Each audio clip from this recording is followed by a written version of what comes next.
Well, good morning. Glad you're with us today. It is good to be back. I was away over the past couple weeks, hanging out with some extended family, enjoying some of the summer. My hope is that you have as well. But when I was with my family, I was reminded of a phrase that my dad used to repeat to us growing up. Maybe you've heard it before. He used to say, "Do it right or do it twice." Anybody ever heard something like that? Do it right, do it twice. Because if you don't do it right, if you're not following the process right when you're building something, constructing something, it's not only not going to go well, but you're probably going to have to do it all over again, okay? So when we moved into our house a little over a year, or almost a year ago at this point, we had a problem, and it was our front yard. Anyone else get lawn issues? Okay, if you're a lawn master, you have permission. I'm using my pastoral privilege right now. You can talk to me after the service. I'd love to learn as much as I possibly can from anybody. Anyway, here's what happened. We had a lawn problem, and it was essentially because we had weed after weed after weed covering the whole of our front lawn. And some people are like, it's fine. It's all green. And if it's green, it stays. And I'm like, that's the wrong kind of green, okay? Anyway, it was a big problem, and I thought, I want to get to this when I have the time to do it. Now, spring rolled around, and I was doing a little bit of research, and one of the most consistent things that I was reading was, if you really want to get rid of your weeds, pull them up one at a time. Now, I'm not a patient guy, so I tried to find a workaround, and I got a weed puller. I don't know if you've ever seen one of these things. It's like a cane where you stick it in the ground, and it's got a little lever, and you basically pull back, and it gets the weed out. I'm like, this is going to be it. This is it. So I got it, and I started weeding process, and I was like, wow, this is really amazing. And after pulling about 50 weeds, I realized I had gotten literally nowhere in my yard. It was that extensive that I was like, well, scrap that. That's not working. So I took matters into my own hands. And I was like, forget all the research out there. I'm going to Home Depot, and I'm getting me a tiller. So I grabbed a cheap tiller and essentially destroyed my front yard. Ripped up all the weeds, ripped up everything. It was like a construction site for a little bit, and I was so proud. It was like flat dirt, and I was trying to pull all the dead weeds up, but I figured to myself, if I can just get it down to the dirt level and just plant new grass, start over, it's all going to be good. And I was super proud of myself, because after a little while, I started seeing all these little baby grasses coming up, and I'm like, oh, yay, I can grow something. Right? Anybody else, you are madly, it is so satisfying at a maddening level that, when you see something green that you planted actually growing, it's, super satisfying. Anyway, I was so happy until the first weed came. And the second weed came. And before I knew it, not only were all the weeds coming back, but it was worse than it was when it started. See, I didn't know something about weeds. That if you just kill them and destroy them and rip them all up, they got seeds in them. Do you guys know that? Weeds got seeds. And those seeds got spread everywhere in my front yard. And amidst all of the good green grass, now there's popping up all these nasty weeds. I got a lawn problem, guys, and it's because I compromised. They told me, pull them up one at a time. And I was like, not fast enough, too costly in my time, ain't nobody got time for that. And so I'm going to rip everything up and start over. And it didn't work. It didn't work. Now some of you come over to my house, you're like, look, Scott, it's all green. I'm like, it's the wrong kind of green. All right, anyway, rant over. Here's the problem. Every time we compromise, it can put us in a bad place. It can put us in places that we never thought we would be. We never intended that we be, but we went there. And the wild thing is that nobody signs up for that when they first start. You didn't get married thinking divorce was the 10-year plan. But little compromises along the way led you to that place. You didn't start your financial journey excited about being in debt way over your head, but little credit card purchases, little swipes here and there, built up this massive debt, and before you knew it, things got out of control. You didn't start searching online to be able to find that one image that then led you down some dark places where now you're addicted and you go back when no one's looking all the time, and before you know it, now you're in some really dark waters. You didn't start any of these things thinking that you were going to get there. But little compromises along the way can take you to some devastating places. Maybe for some of you watched online or coming in today, like you didn't start your faith journey thinking that one day that you'd be as distant from God as you are. But maybe today, like you need a fresh look at some of the things in your life that have led you to some compromises that have taken you way far away. Not only in your faith, but in the quality of your life. And that's what we're going to talk about today in our series as we continue talking about why church, looking at the 7 letters that Jesus wrote to the 7 churches in Revelation. And every single one of these letters, as you're going to find, there's an encouragement for the church, but there's also a bit of a rebuke. It's a challenge. And maybe you're not a Christian today. You're kind of kicking the tires on this whole faith thing. You're not sure what you believe. I'm telling you, this is an important series because what we're going to do is we're going to get back to the heart of what Jesus intended when he launched his church. And we're going to look at the good, bad, and the ugly because Jesus is our hero, not humans, right? Sometimes humans, even Christians, can get it wrong, really wrong. And every single week, that's what we're going to look at. And today, we're going to look at a church in a town called Pergamum and the fact that they really wrestled with the issue of compromise. This is what we read in Revelation 2, starting in verse 12 through 17. To the angel of the church in Pergamum write, these are the words of him who has the sharp, double-edged sword. I know where you live, where Satan has his throne. Yet you remain true to my name. You didn't renounce your faith in me, even in the days of Antipas, my faithful witness, who was put to death in your city, where Satan lives. In other words, this is tough, and I get it. The area that you're living in has got a ton of pressure, and it has gotten dark fast. In fact, one of the members in the church, a man by the name of Antipas, was literally martyred for his faith. That's how tough it was. And he says, I understand how difficult this is, and you still haven't renounced your faith. And in every one of these letters, here's the encouragement, right? But watch the rebuke. Watch this. Nevertheless, I have a few things against you. There's some among you who hold to the teaching of Balaam, who taught Balak to entice the Israelites to sin so that they ate food sacrificed to idols and committed sexual immorality. Likewise, you also have those who hold to the teaching of the Nicolaitans. Repent. Otherwise, I will soon come to you and will fight against them with the sword of my mouth. Whoever has ears, let them hear what the Spirit says to the churches. To the one who's victorious, I will give some of the hidden manna. I'll also give that person a white stone with a new name written on it, known only to the one who receives it.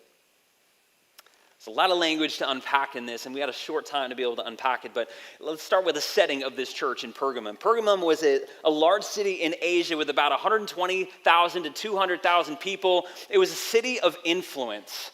It was a center of a lot of different things. In fact, historian Pliny said it was the most distinguished city in Asia. It was a cultural center. It had a library that boasted over 200,000 books, and that was a big deal back in the ancient world.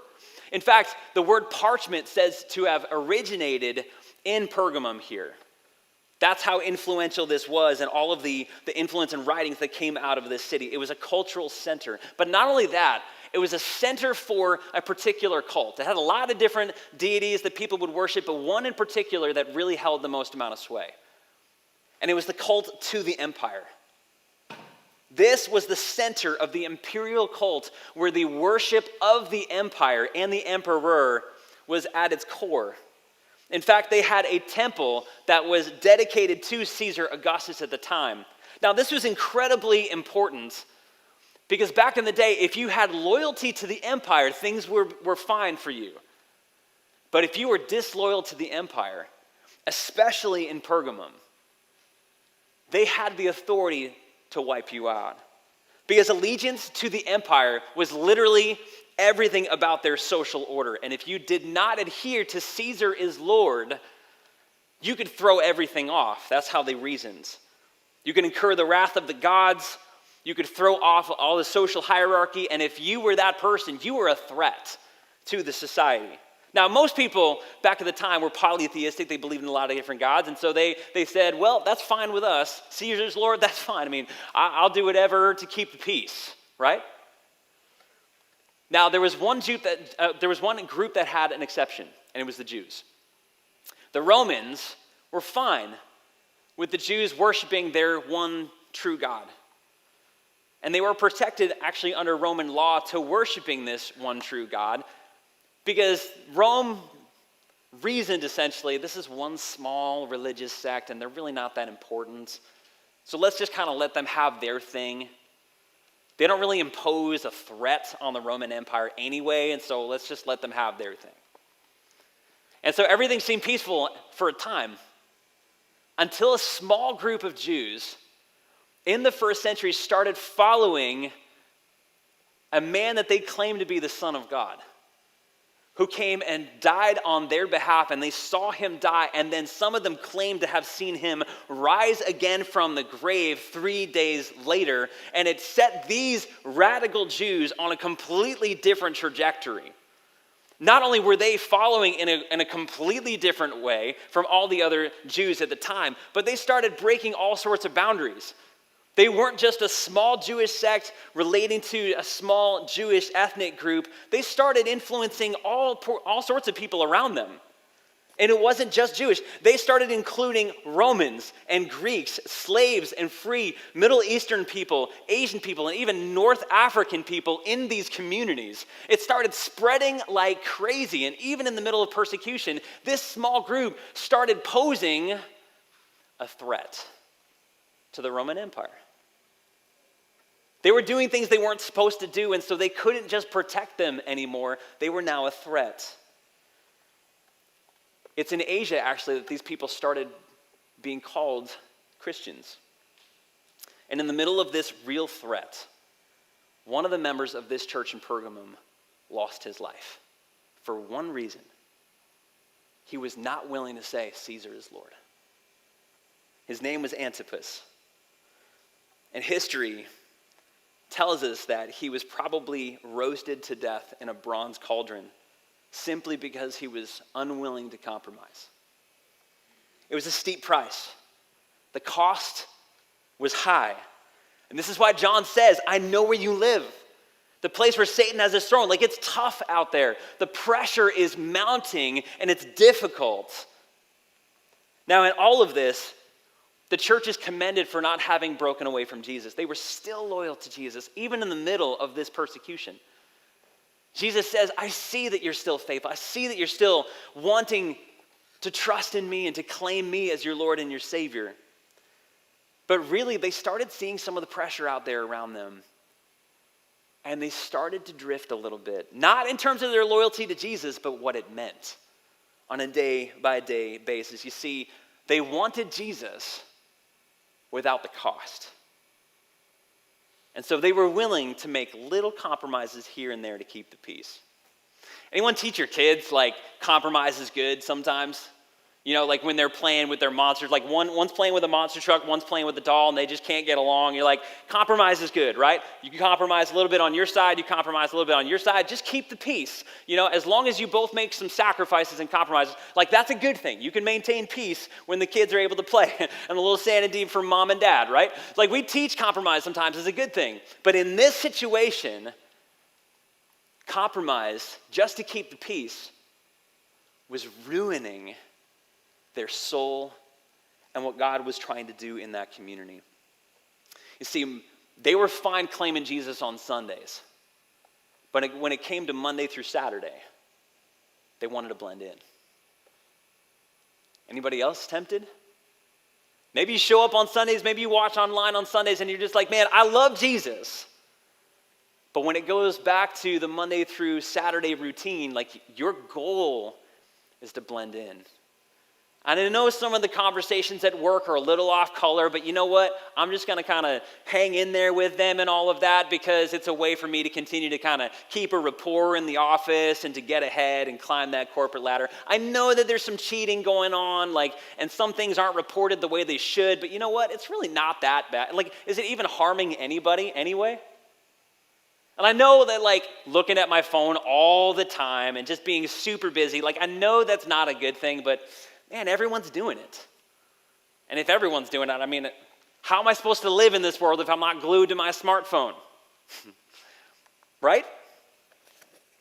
Now, these people were tempted in a particular way to blend in. It says that they were giving into some of the doctrines of this guy, Balaam. Now, who's Balaam?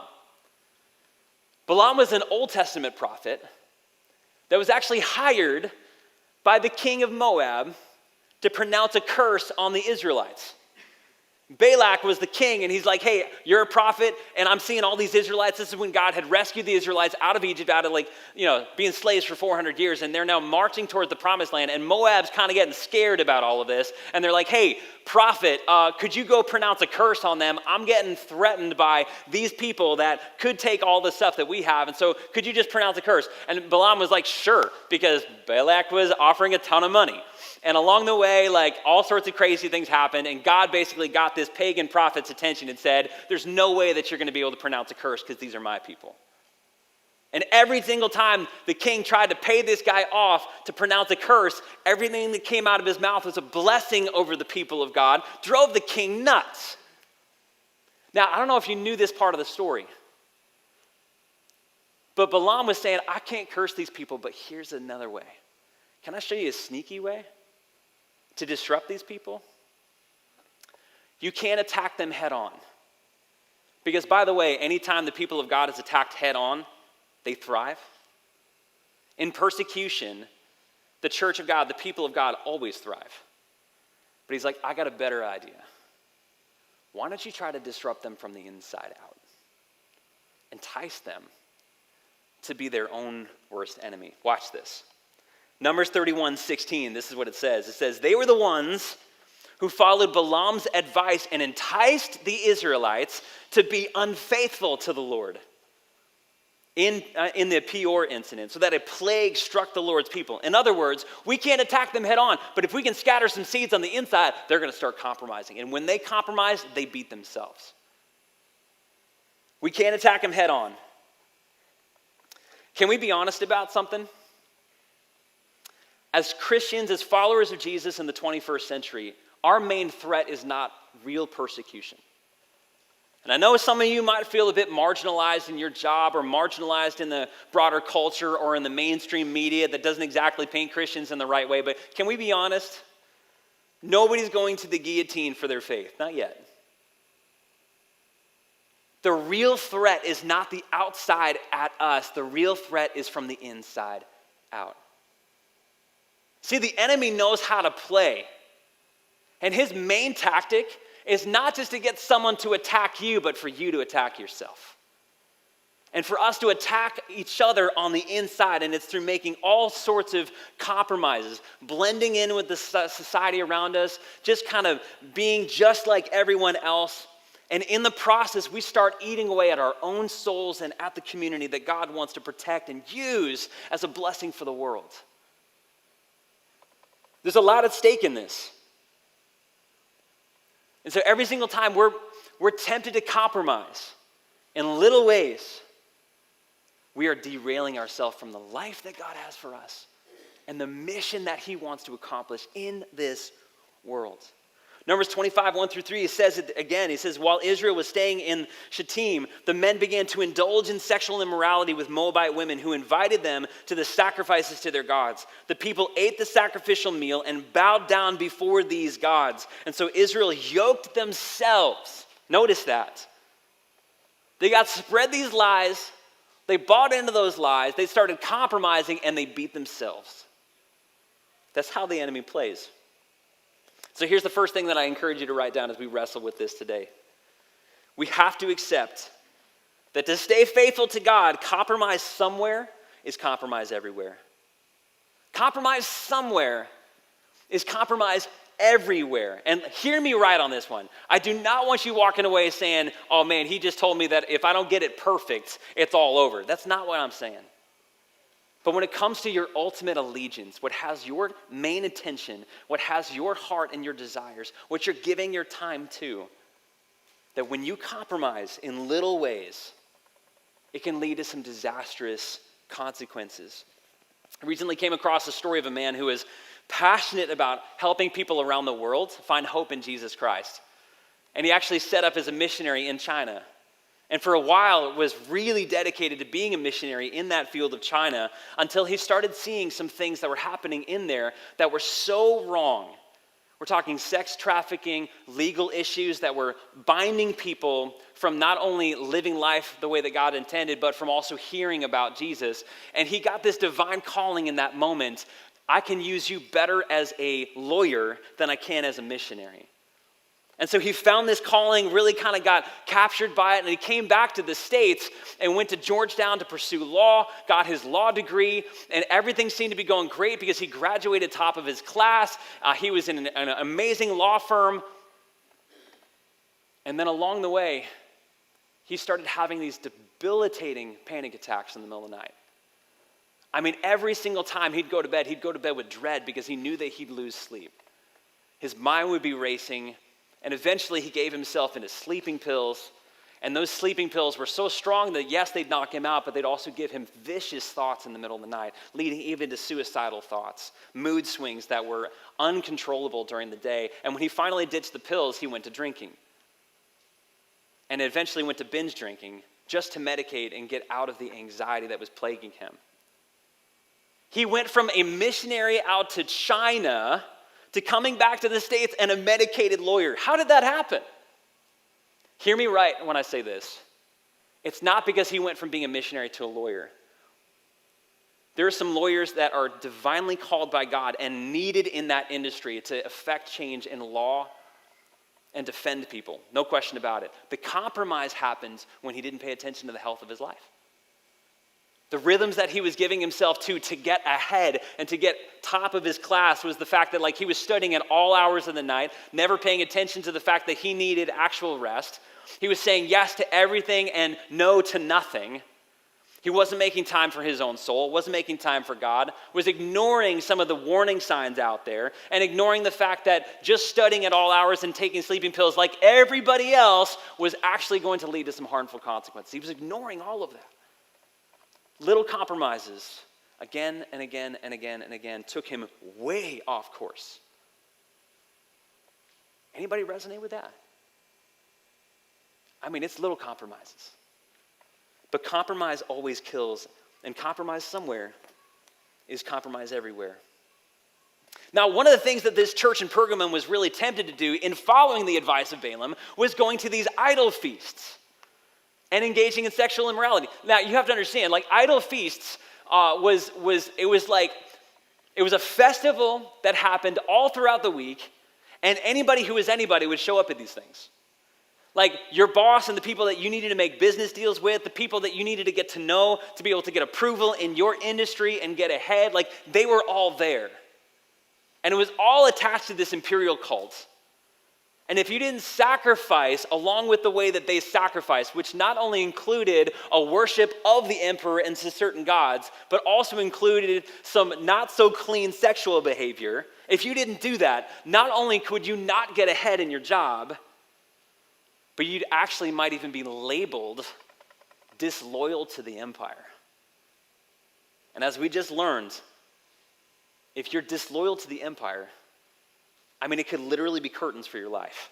And so the Christians they started buying into this concept. Well, Jesus is awesome, but when in Rome, we're just going to do what the Romans do. There are a lot of Christians in our day who want to modernize Christianity. Can we admit that? And for some of it is, man, I just don't have time. I don't have time. I'm too busy to develop real Christian community or to actually serve on a regular basis. I'm just too busy. Between all the soccer stuff we got going on and the busyness at work and all the other obligations I got, I don't have time to be able to develop real relationships with people in the church or serve in any capacity. I'll just consume when I get a chance to consume, and that'll be enough. I'm not going to give any of my money to the church because I worked hard for this. This is my money, and I'm going to keep it. I'm going to spend it however I want to do it. And I'm not going to adhere to the traditional sexual boundaries because they're outdated, they're regressive anyway. Why would I do that? That's for people who want to control and restrict. I'm going to live how I want to live. And before we know it, man, we've bought hook, line, and sinker into the modern narrative, which is I'm in charge of me, I'm going to do what feels right for me, and I can achieve my own happiness. Compromise somewhere, guys. It's compromise everywhere. Who are you ultimately aligned with? That's the question here. I mean, could you imagine a husband that came back to his wife at the end of the day and was like, hey, honey, we got a great marriage, we got a great thing going here, and I just want to let you know I'm faithful 95% of the time. I mean, I cheat a little bit here and there, but like you got most of my attention in my body. Would a wife be like, oh man, you're awesome. Thanks so much for giving me 95%. That's great. Like never. That would never fly. Because compromise somewhere is compromise everywhere. Jesus describes himself all throughout the Bible as this husband that wants all of his church's attention and allegiance and loyalty. Like he doesn't just want you to flirt around with all sorts of different things. And all throughout the Bible, when it talks about sin, it talks about it in the context of adultery. Like you've aligned and hooked up with something other than God. He's a jealous husband who wants everything. Exodus 34:14-16 says, don't worship any other God, for the Lord, whose name is jealous, is a jealous God. He wants all of us. Not because he wants to control us, but because he wants this life-giving relationship that is only best described as a marriage covenant relationships. And so he says, be careful. Don't make a treaty with those who live in the land, for when they prostitute themselves to their gods and sacrifice them, they're going to invite you to eat their sacrifices. And in other words, you're going to go way off track here. Align yourself with me. James 4:4 says, you adulterous people, don't you know that friendship with the world means enmity with God? Therefore, anyone who chooses to be a friend of the world becomes an enemy of God. I think my question for us is really this. Where are you tempted to compromise? What is that one place for you? Maybe it's in your financial life. And everything that you've been doing with your financial life points all to the fact that money serves you and you alone. Maybe God's inviting you today to put your trust in him there. Maybe for you it's your sex life. And you want to be free without any restrictions whatsoever. And God is asking you, trust me in my design. Maybe it's your career. Maybe it's your relationships. Maybe it's your time. Maybe it's your energy. Maybe, I don't know what it is. But we want to give you a moment to get honest with yourself and your connection card to just say, man, this is where I'm struggling. And we say it all the time. No perfect people allowed. We all struggle. No question about it. Be honest. Bring that to God. And when Jesus is writing this letter to the church in Pergamum, he's saying, get honest with where you're tempted to compromise. Why? Because compromise kills. It always takes you down negative, harmful places. And it's not to restrict your freedom, it's actually to lead you to freedom that we give everything over to Jesus. Here's the second thing I want you to write down. We resist compromise by being visibly different. We resist compromise by being visibly different. We have to be different. We have to be set apart. In fact, 1 Peter 1:14-16 says, as obedient children, don't conform to the evil desires you had when you lived in ignorance, but just as he who called you is holy, be holy in all you do. Now that doesn't mean be perfect, get it 100% right, because I guarantee you never will. But what he's saying is be set apart. That's what holy means. Live differently. Embrace a new life. Head in a brand new trajectory, because Jesus says, I bought you at an infinite price, not so you can go back to the enslaving habits before and you can live in death. I bought you at an infinite price at my life so that you can have a new life. You can have an abundant life. But you got to trust me. You got to live differently. It means we got to be set apart. And only in living counterculturally can we not only point people to Jesus, but we can embrace that abundant life as well. Here's the reality, guys. I mean, just being Captain Obvious here. Some of the question we got to ask ourselves is, what playbook are you running your life from? Is your playbook to wake up in the morning and instantly scroll through social media or the news outlets or whatever? Or is your first thing to hit your knees with God and say, your kingdom come? Your will be done, and dive into his word. God's got a playbook for us. And it's his word. He's inviting us every single day to learn about this playbook, what it means for us to embrace this abundant life and to start living from that and not compromise. Because he has an abundant life for us. But I think in this we have to understand that it's not just about information. And I think this is where the American church gets it really wrong. It can't be just about information, like as if you just read these words, it's going to transform your life. It will if you put it in practice. I think so much of the Christian life is not just about information, it's about formation. How you align your life with the habits, the daily habits that you give yourself to. And this is why for us as a church, we built a system of discipleship that we call cost training. Cost training for us is about helping people identify with 9 central habits of following Jesus and aligning their life with these habits. That's not just information, it's practices, it's a set of practices that are going to help us form our life in the way of Jesus. And only when we start embracing this brand new way of life are we actually going to have the fortitude on the inside, mentally, emotionally, and physically, to start resisting some of the cultural pressures around us. Because newsflash, the culture around us is not taking us to Jesus. Only the Spirit of God, when we submit to him, will. I love Martin Luther King Jr. when he said, in the early days of the church was not merely a thermometer that recorded the ideas and principles of popular opinion, meaning it just kind of told us what everyone else is doing, living exactly the way that everyone else is living. He says, back in that day when the church was effective, it was a thermostat. It changed things around them. You turn a thermostat, man, it changes the temperature. Do you change the temperature wherever you go? I guarantee you will not unless you embrace the habits of Jesus. There's a book that I've been reading recently about the Japanese-American history around World War II. I don't know if you knew this, but we treated Japanese Americans pretty poorly in World War II. When Pearl Harbor got bombed, there was an instant animosity from a lot of people in America towards Japanese Americans, seeing one look at their ethnicity and immediately vilifying them. And there were actually concentration camps in America for Japanese Americans. People who were born in this country that had not an affiliation or an allegiance to Japan, but had an affiliation and allegiance to America, were shipped against their will to these concentration camps in America. You can look it up. There was this one guy, his name was Gordon Hirobayashi, I'm going to totally murder that, who was an amazing dude.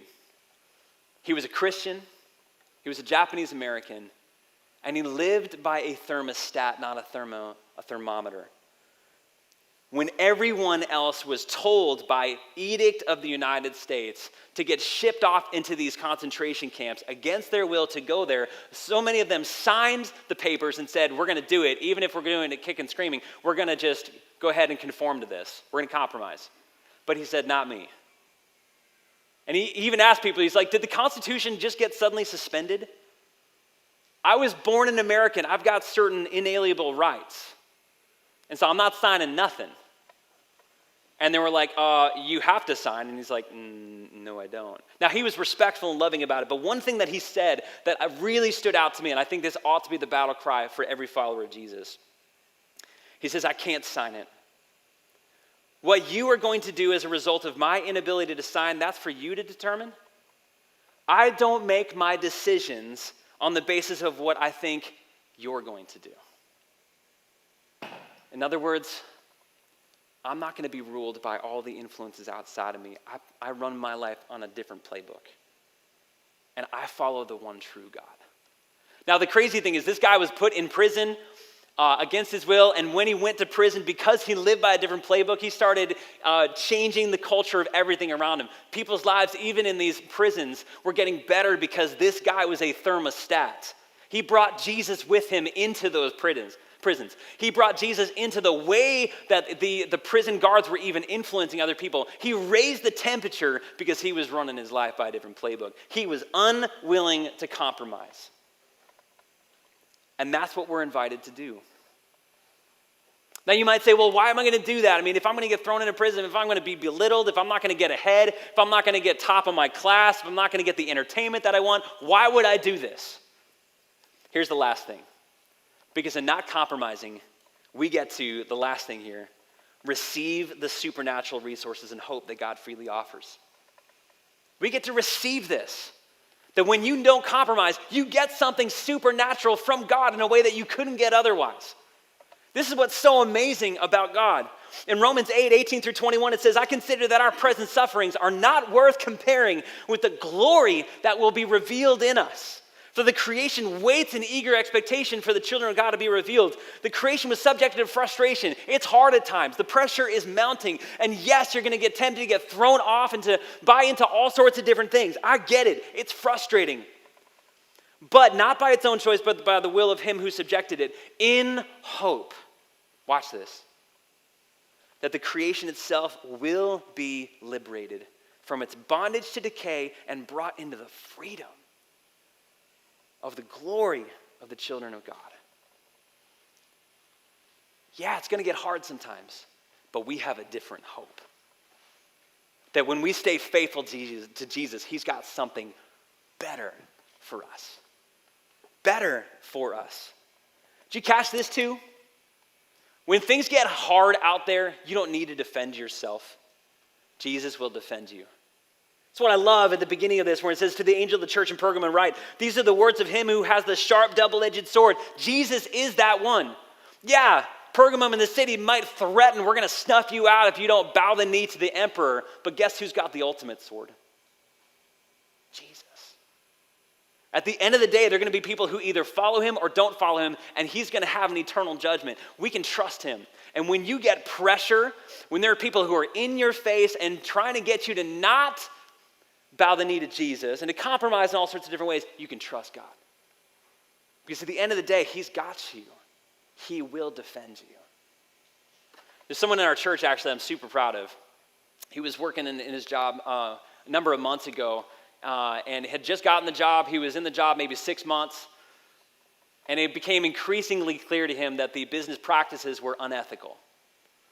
In fact, there was all sorts of lying and smudging of the facts, and they were regularly telling him, just sweep it under the rug. Like, just this is how it's done. Just keep doing it. He got increasingly uncomfortable about this because he wasn't anchored. He wasn't running his life based on a thermometer. He was running it off a thermostat. He's like, I live based on the word of God and what he tells me to do, not just what you're telling me to do. And he confronted him. He confronted the business about it. And the business said, well, if you're not willing to essentially bow the knee to what we're doing, you can have it your way. And so he was faced with a fork in the road. And he resigned. At the end of the day, he was willing to lose his job and even put his family at risk of not having a steady income rather than compromising what God has asked him to do. He was out of work for a couple months, but God's amazing. God provided actually even a better job for him. You can trust your God. He's got you. He will defend you. And I'm not saying that life in this world is always going to be easy. It's not. But you can trust him. And there's two other things that I just want to point out to you real quick. One of them, it says, he's going to promise us hidden manna. Hidden manna. What in the world is hidden manna? Back in the Egyptian time, or when the Israelites were coming out of Egypt and they were in the desert wandering around, they had nothing and they were all complaining. God sent this manna to come out of heaven to basically be their food for them. Now, they came to hate it after a while, but it was this daily supernatural provision from God. And they needed to trust him for it. And he said, if you trust me and you don't compromise, I'm going to provide this for you. I will be your provision. You can trust me. And it's hidden because they didn't know it was coming. Like when it was gone, they had to trust the next day that God was going to provide for them. And I think just the fact that if you ever got to that place where the doctor's like, yeah, you need to work out, you need to stop eating the way that you're eating, and you start a workout, it always is painful in that moment when you begin. It never feels good when you start working out again, but you have to trust that it's going to get better. In the same way, Jesus is asking us, you got to trust me. Don't compromise. Hang in there, and I will provide for you. But the last thing that he says is, I'm going to give you the gift of a white stone with a brand new name. The white stone was something in the ancient world that was called a tessera. And by it did a number of different things. For the poor, it would ensure a regular supply of food from the government if they had this stone. And also for gladiator champions, if they were given this stone, it was essentially the right to retire and not have to fight in the ring anymore. In other words, it was an access token to freedom, to regular provision, to having a different level of comfort. And Jesus is saying, I got this for you. If you're willing to not compromise and trust me, this is kept in heaven for you. And oh, by the way, I got a name for you. A special name. A name that no one else knows, a secret name. Now, who hands out secret names? Anybody? Everyone heard someone like look at someone else and kind of secretly behind closed doors be like, love you, Snooki.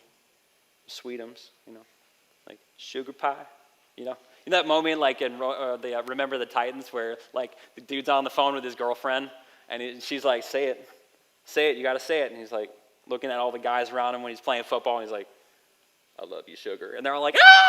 They start freaking out. Look, nobody gives sweet secret names except the one who loves you most. And what Jesus is saying here is, I know you like no one else. I love you like no one else. I got your back like no one else. You can trust me in the moment where you're tempted to compromise. Cling to me because there's no one who's going to save you like I will. Hold your ground because when you do, I will give. I will give everything that you need. How do we know this? He proved it to us on the cross. He gave his life. He gave everything so that we could have a new name and a hope that transcends any comfort you can get in this world. Don't compromise because he's got your back. Let's pray. God, I pray for my brothers and my sisters today that in a world where we are so tempted every single moment by the distraction, the notifications on our phone, the ads in the media that are telling us to live our best life now by following our heart and do whatever feels good in the moment. God, I pray that you'd anchor us by a different playbook and that you'd remind us, God, that we got a better hope. And we got an ultimate Savior that when you promise freedom, you're actually going to give it. Yeah, it might mean that we might need to restrict ourselves in certain things in this world, God, but it's not for our harm, it's for our good. God, I pray that we would trust you and that we would learn not to compromise in anything because you got our back.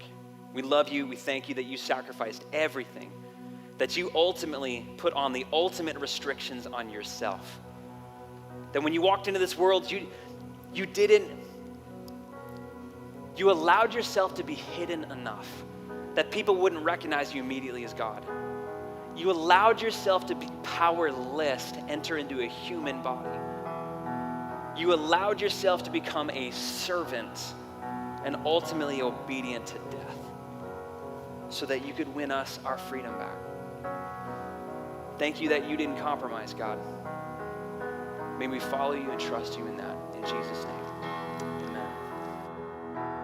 We're going to sing this song. We hope you enjoyed today's experience. Don't just hear the message today, put it in action. What spiritual next step do you need to take? Go ahead and fill out that digital connection card and take that next step. Or you can just get information about how we can help you go closer to God. Right now we're going to worship through our giving, and you guys are so generous. Thank you. Your giving allows us to put into action God's transformative power by helping our friends and neighbors know Jesus, meeting real needs in our community, our city, and even all over the world. You can click the Give button right on our live stream page in the info section. You can give on our website at thewellnh.org/give or by simply texting the $ in the amount to 84321. You can give a one-time gift or a regular gift by automating your giving. And listen, let us know how we can serve you by texting us at 97,000. We would love to hear from you. So have a great week. We'll see you next Sunday, and don't plan to watch alone.